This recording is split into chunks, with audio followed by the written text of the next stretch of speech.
Happy Saturday. It's the weekend.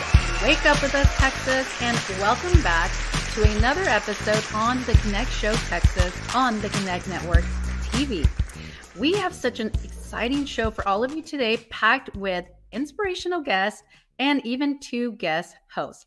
My co-hosts Amanda and Alexandra are out for the week, but they will soon be back with. But today we have our entertainment contributor, the lovely Miss London, sitting in. Hey, London. Hello, baby. Oh, how I've missed that beautiful face. Such a pleasure having your gorgeous self and your great vibes. And I just love your energy. And what better way to start our Saturday morning, right? Right. And it takes one to know one. Okay. So we are thrilled to introduce you to novelist, model, actress, anti-violence advocate, Leeza Cooper.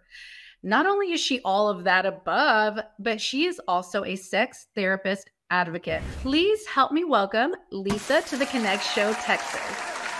Leeza, we are so excited to meet you and to have you co-host with us today. Good morning, London. Good morning, Wendy. Excited to be here all the way from Australia, I might add. Yes, and I'm excited to share this platform with you as well, Leeza. Your life is so fascinating. I'm sure you have so much to dive into and talk to the viewers about.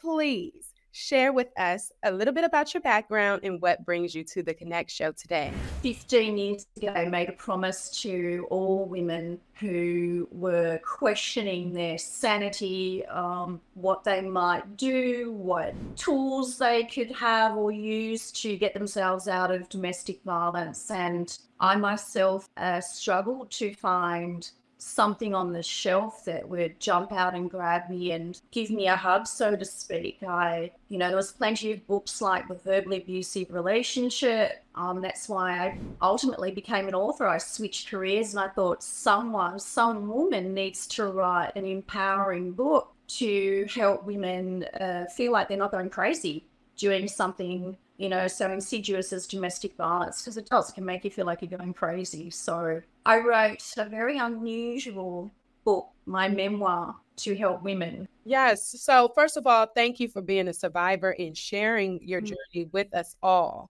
because the world needs your light as a survivor. Now, was your life the inspiration behind your memoir, My Shotgun Wedding and the Horny Goat? First of all, the title just draws me in. Please let us know. So when you read all these self-help books that are out there, it's a lot of textbook answers. They're not particularly ingenious. They're not moving. I wanted to create a book based on my life that showed how to understand it, recognize it, travel through it, and then leave that situation and have hope that some other woman has created an amazing future from that. But I also wanted the women who were reading my book to have a good laugh. Sex is not too far out of the equation when it comes to domestic violence, because all sorts of control starts to infiltrate itself into all aspects of your life. So if domestic violence is at play, then your business starts to crumble, your relationship with your whole family, your children. I wanted the woman to feel like she was feeling my thoughts, my feelings, learning from my experience. But laughing, was one of the things that I wanted to intertwine throughout the narrative. And I definitely did do that. And the cover is hilarious. So London said earlier, thank you so much for sharing your story with us. And when did you realize that your marriage was abusive? When outsiders look at a woman from domestic violence, it's not always physical. In fact, if it was physical and you could see the scars and you'd say, oh, well, it definitely is. But emotional and financial, it creeps up on you over time. And even when I was with my husband, I was well-spoken, I had my boundaries. They just slowly get eradicated, tiny bit by tiny bit, until you don't even recognize yourself anymore. And you just start to accept the status quo. You can't explain domestic violence unless you sit with someone for a good amount of time and listen as a therapist, and then try and encourage that lady to go back to who she was before she was with that partner. And that's the thing, uncovering who you were before you were with that particular abuser. It's quite a process. And that's what the book helps. Speaking of helping, which you mentioned, you've helped thousands of DV survivors through your services and your self-help books. Can you please share with our guests, our viewers, what are some ways? Forget about everybody else and what everybody else thinks. I spent a lot of time in nature. In fact, I have an ink on my foot and it says born to run. It is find something that you're extremely passionate about. Obviously, a habit, make a habit.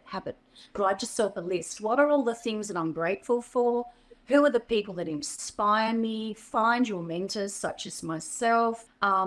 Obviously, have a really good diet and an eating plan. Avoid alcohol and, crutches, like, any kind of, I'm not a big believer in pharmaceutical. I won't get into that too much. But I went holistic, definitely did meditation, did my mantras, had my focus, remembered my passion, what my talents are, what I'm good at, and focus on the positives. I think that's a big thing. Don't listen to all the naysayers. You can't, you won't, you're not gonna. Don't listen to any of that. Find your positive crew. Thank you so much for that. And thank you for being with us today. How can our viewers keep up with you? How can they reach out to you, connect with you? I have a website, leezacooper.com. On there, it's a bit like a tree.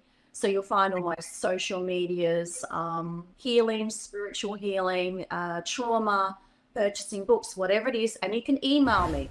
So if you're watching me today and you really can't afford and you can show you're on a pension and you're really, really suffering, this is what we're doing this for. We're doing it for those people. So shoot me an email and then I will respond personally. It won't be computer generated. It'll be directly from me and I'll respond with any tips and information I can help with. Again, Leeza, and don't go away, anyone. We have so much more coming after this break. So please don't move. We will be right back.